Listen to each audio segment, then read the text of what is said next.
No one will remember your contributions anyway. Those words echo in my head as I walk into the Grand Magnolia Ballroom of the Boston Marriott. My hands tremble slightly, but I grip my leather portfolio tighter, steadying myself. 6 weeks ago, Mark Shields dismissed me over lunch with that cruel parting shot. Today, I'm about to prove him wrong in front of everyone who matters. The room falls silent as I enter with Susan by my side.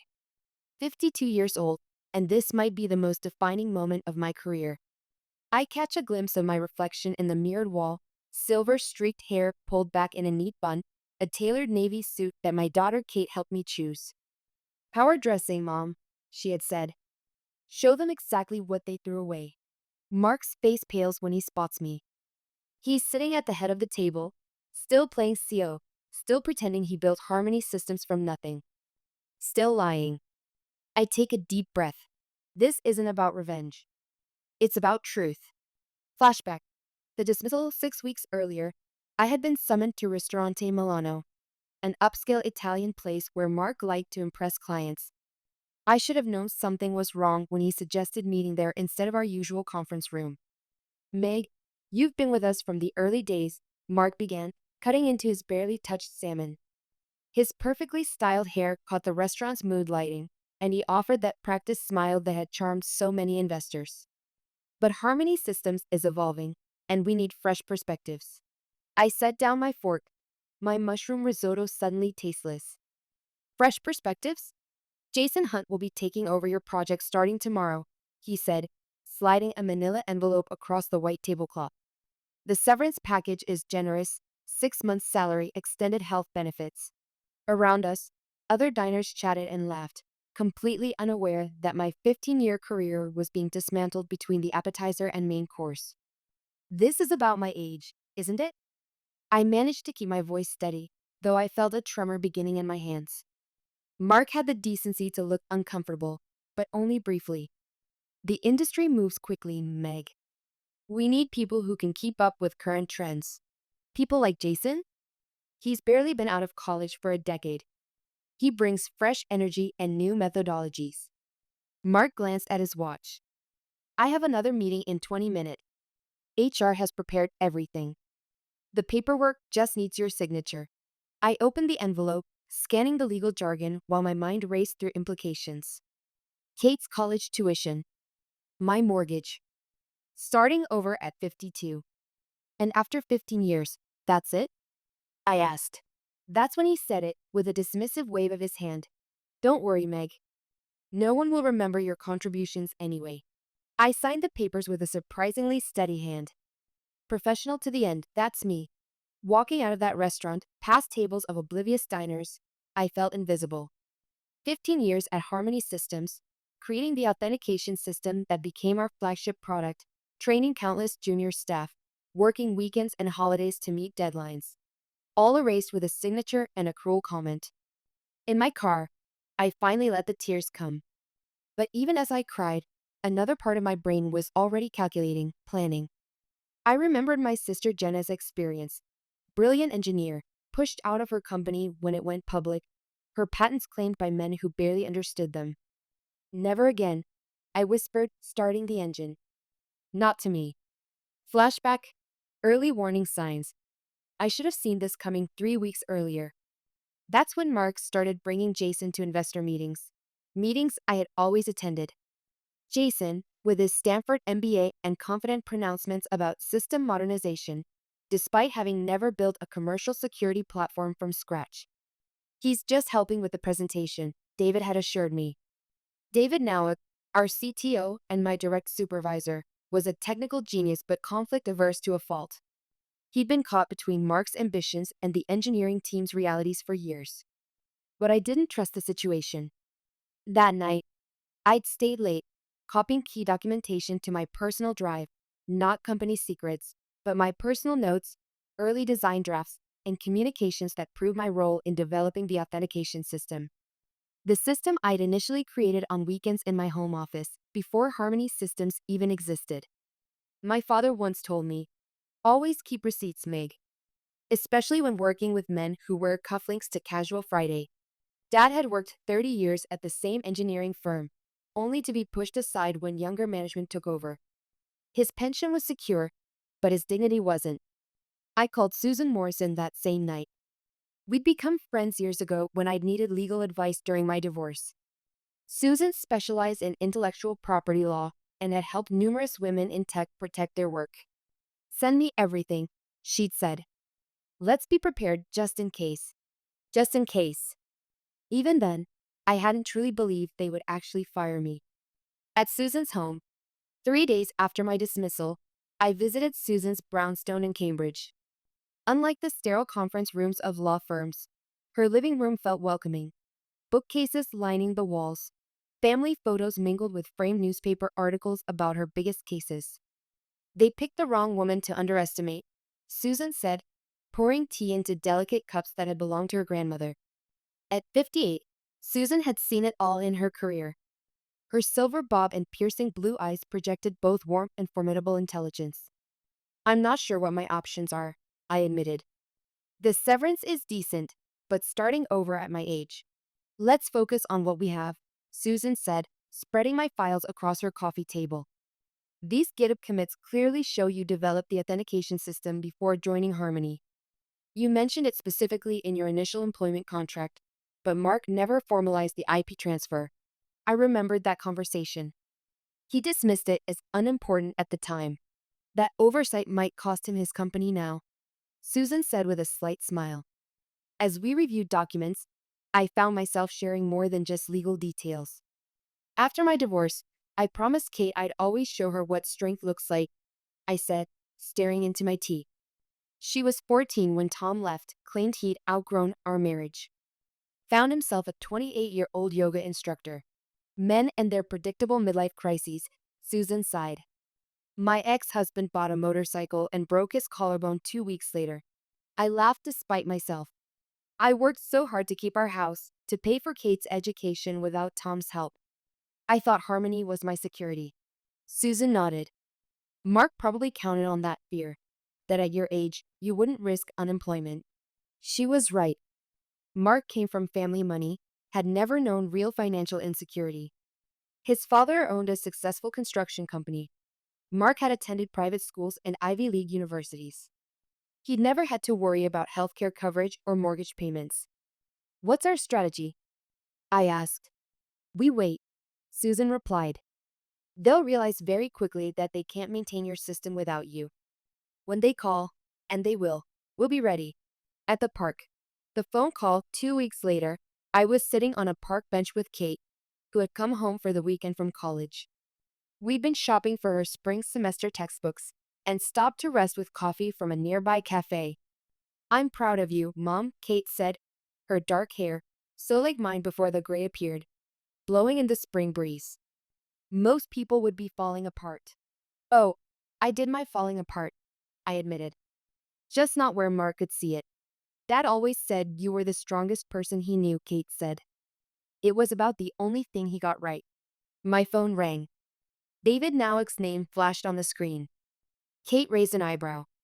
Company calling already? I nodded, answering with a deliberately casual, "Hello, David." His voice sounded strained, almost panicked. Meg, we have a situation. The authentication system is showing critical errors after Jason implemented some improvements. 3 major clients are threatening to pull their contracts. That sounds challenging, I replied calmly, winking at Kate. We need your help. Mark has authorized me to offer you a consulting contract. Very generous terms. Consulting? I repeated, letting the word hang in the air. David cleared his throat. Look, between us, Jason is completely out of his depth. Your documentation is, well, it's not exactly user-friendly for someone who didn't design the system. I'd created thorough documentation, but in my own shorthand, with notes that made perfect sense to me and absolutely no one else. Not an accident. I appreciate the offer, David, but I'm quite busy with other opportunities right now. Kate's eyes widened as she listened to my side of the conversation. Meg, please. David's voice dropped to a near whisper. Mark doesn't know I'm calling. We can double the consulting rate. Whatever you want. Please convey my best wishes to the team.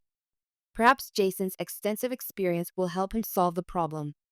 After ending the call, Kate burst out laughing. Mom, you're actually enjoying this, aren't you? For the first time in weeks, I smiled genuinely. Maybe a little. At the cafe, meeting with Helen, the following week brought another unexpected development. The Bell Jar was an old-fashioned cafe that had somehow survived in downtown Boston despite the encroachment of chain coffee shops. I'd suggested meeting here because it was far from Harmony's offices and any tech industry haunts. Helen Fisher sat across from me, elegant in a simple gray pantsuit, her silver hair cut in a stylish bob. At 60, she commanded respect without demanding it, the result of decades as one of the few women in venture capital. Thank you for meeting me, Meg, she said after ordering chamomile tea. This isn't exactly protocol, but these are unusual circumstances. How can I help you, Miss Fisher? I asked, though I had a good idea why the lead investor of Harmony Systems wanted to meet privately. Please, call me Helen. She stirred honey into her tea. I've been reviewing some concerning reports about Harmony's technical stability. The authentication system that was presented as the company's core innovation is failing, and apparently, the team can't fix it. I nodded but said nothing. What's more troubling, Helen continued, is that I've discovered significant discrepancies in what we were told about the system's development. Mark presented himself as the architectural visionary. I couldn't suppress a bitter laugh. Is that what he told you? Helen's eyes narrowed slightly. You know, my first technology investment was in 1989. The company founder showed me a groundbreaking circuit design. I later discovered a female engineer had created it, but was credited only as a technical assistant. What happened? I asked.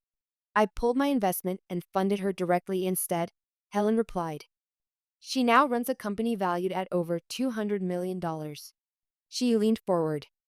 Meg, the shareholders are meeting tomorrow. Mark doesn't know I'm here, but I'd like you to attend that meeting. Tell your side of the story.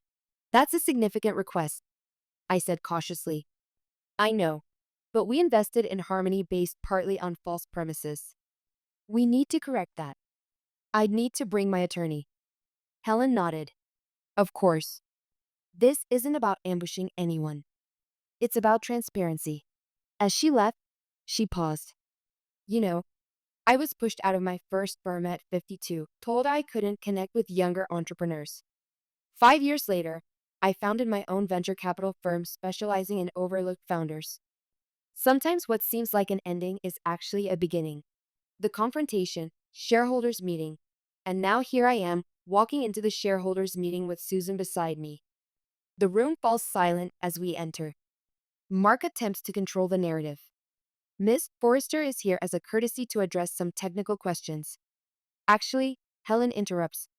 I invited Meg to share some important information relevant to our current situation. For the next 20 minutes, I methodically present my evidence. GitHub repositories showing my development of the authentication system predating my employment, emails where Mark acknowledged this but never formalized the IP transfer, investor presentations where he claimed credit for my work. These slides from the series, A Funding Round, highlight the authentication system as Harmony's key competitive advantage, I explain, displaying the documents on the projection screen. You'll notice my name isn't mentioned once, despite me being the principal architect. Robert Chen, another investor, removes his glasses. Mark, you represented yourself as the technical visionary behind these systems. I supervised their development, Mark insists, his confident facade beginning to crack. Supervision isn't creation, I counter. And your supervision mainly consisted of setting unrealistic deadlines while taking credit for the results. David, who has been silent until now, clears his throat. I can confirm that Meg was the principal architect. Without her, we can't maintain it properly, as the past few weeks have demonstrated. Mark's face reddens. This is absurd. She's holding the company hostage. No, Mark, I say quietly. I'm simply ensuring that the truth is recognized. The meeting stretches for 3 more hours. Susan outlines our terms. Proper recognition of my contributions, compensation for my intellectual property, and guarantees against future misrepresentation. When the board returns from a private discussion, Helen addresses the room. We're initiating an immediate leadership change. Mark, there have been serious misrepresentations under your leadership. Mark stands abruptly. You can't be serious. I built this company.